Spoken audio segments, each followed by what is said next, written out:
Правительство берет под контроль цены на отдельные социально значимые товары. Соответствующие договоренности достигнуты с товаропроизводителями и с торговыми организациями региона. Сегодня прошло первое рабочее совещание сторон. Как отметил премьер-министр Владимир Тукмаков, решение для Коми не новое. Именно таким образом в 2007-м удалось добиться сдержанного роста цен.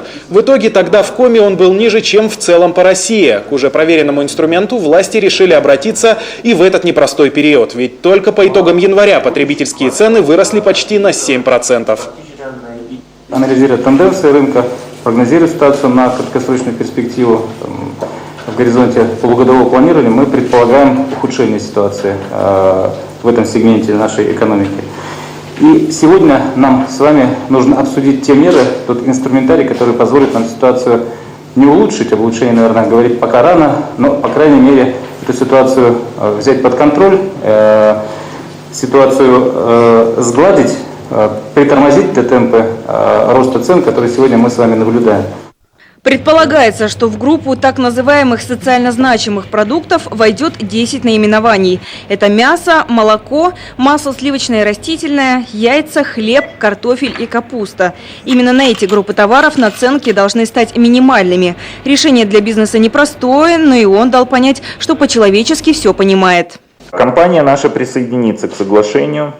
Я считаю, что, конечно же, подход должен быть партнерский, и правило презумпции невиновности не нужно думать. Я уже в прошлый раз говорил о том, что все торгаши сволочи, и они только пытаются всех нагреть.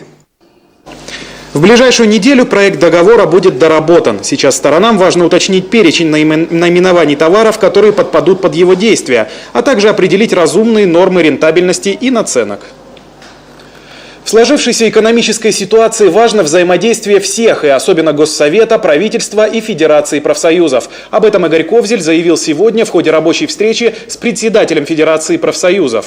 Он напомнил, органам власти, особенно в эти дни, требуется четкое понимание, какие меры следует принимать, чтобы перестроить экономику и сохранить стабильность. Профсоюзы должны оперативно реагировать на случаи возможных задержек зарплат, а также на сокращение.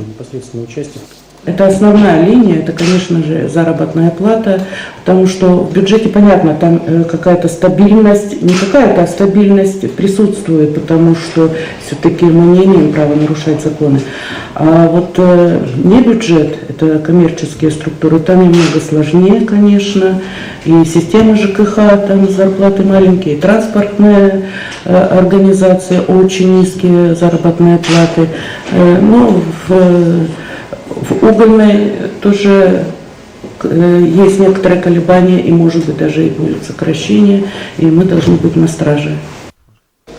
Спикер Госсовета предложил председателю Федерации профсоюзов Коми внести предложение в проект антикризисного плана Коми, который готовит Минэкономразвития. Уже на основе этого документа законодатели планируют внести изменения в бюджет региона. Произойдет это, скорее всего, на апрельской сессии.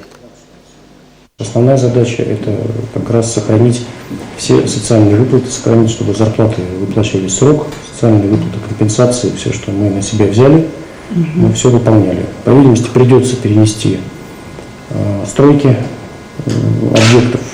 Не думаю, что мы от них откажемся, просто, скорее всего, нам придется немножко сдвинуть то, что мы планировали в этом году, начать, наверное, на следующий год. А то, что мы сегодня должны завершить, должны будем завершать, потому что есть объекты, которые необходимо запускать в этом году.